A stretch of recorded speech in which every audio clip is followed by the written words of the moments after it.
Okay, sorry about that. Had to handle something. So we've got this line, understanding what is it with poor students. Their perspective is probably more open to receive this message rather than rich people. As for the rest of my readers, aka the people that aren't poor, or at least open to this message, as for the rest of my readers, they will accept such portions as apply to them. So we can see that, portions of what? Portions of this text. They will accept as it applies to them. So they'll take whatever they get from it. They're probably not going to get really what this text is really saying. But they'll get something here, something there, whatever works for them. But they won't be able to really put on the goggles, or the glasses, or get the vision of what Thoreau in this text is really saying, because it's just too much for them. They've got too many things that they're carrying with them, too much baggage that they're distracted by, and they can't just live sincerely and live simply and live on their own and stand up for themselves in their own egoic place. That's just kind of my reading on it. And you can also hear the shift in tone here. Here we had there's more of that kind of beautiful, poetic kind of voice that we hear in this line, and then we shift over. Perhaps these pages are more addressed to poor students, slightly joking, a little bit of a jab in there, as well as this here, there's a little bit of a jab in there. I can hear that anyway. I trust that none will stretch the seams in putting on the coat, for it may do good service to him whom it fits. Okay, so there we do have there we can see kind of like a sort of a climactic sense, not really climactic, but just kind of a further push in that jab, that sarcasm, that kind of jesting nature, that it kind of like higher leveled joking. He's like joking above the bar if you can catch it, but he's joking with you right now. I trust that none will stretch the seams in putting on the coat, for it may do good service to him whom it fits. Now here we have, and this will be the last part of this, and we'll end this first post here with this introductory part of Walden Pond. But we have this metaphor now, the seams of the coat, stretching the seams and putting on the coat. The coat being the metaphor for this book, and the seams being the meaning, that ties this book together. So I trust that none will stretch the seams in putting on the coat. I trust that none will stretch the meaning while reading this book. That's what he's saying there, in my opinion. And really, you can hear the sarcasm in that. In other words, he's pretty sure that most people are going to change the meaning of what they read in this book. They're not going to get it, in other words. Is basically what he's saying. For it may do good service to him whom it fits. Now, here, they're probably not going to get it, is what he's saying, but he's also giving them a little bit of guidance, a little bit of advice, saying, hey, if you want to read this, I'd try doing it like this. Don't try to do it like that. Try it like this. Try fitting yourself into this coat rather than try to fit this coat into you. You see that difference?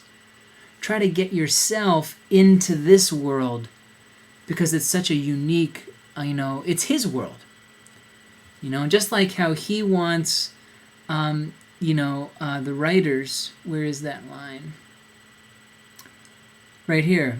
While he wants the writer to write about his own life, because Thoreau wants to get into that writer's world, that writer's sincere and simple account of his own life. So is he saying, for us as readers, maybe we should try to get into Thoreau and into this text so that we can see his simple and sincere life rather than try to stretch the seams, if you will. For it may do good service to him whom it fits. Now that's also another jest, as you can, I'm sure, hear by now, the tone in that. And it's also, a little bit arrogant, isn't it? Wouldn't you say? And a little bit presumptuous. It may do good service to him who fits. It's like, in other words, you might want to fit into this world that I have because it'll probably do you some good. Some good that you might be needing right now. In fact, you do need right now. That's kind of what he's saying. He's kind of giving you a slap in the face right now. I wonder how you like that. Is he accurate? So this is kind of how I'll end this this rather long video or this first blog post. Is he accurate? Would it do us good service to get into this world of Thoreau, of Walden Pond? Would it do us better service to fit into this coat that is Walden Pond? Or would it be better for us to stretch the coat out, have that coat fit into us? Is what the message and the meaning and the significance of Walden Pond and all of its tone and nature, is it really good for us? Would it really help us? How? What is the message? And how will it help us? How could it? Will it? Is that accurate for you? If you were to try, when we learn what the message is of Walden Pond, and you go try and put it on in your life, will it help you? You find out for yourself. You decide, and maybe sometime you'll write your own simple and sincere account of your own life. And it will, as Thoreau says, be in a very distant land to me, and to me as well. And I would love for you, too, to start your own blog or your own simple and sincere account of your own life. Maybe that's what this blog is for me.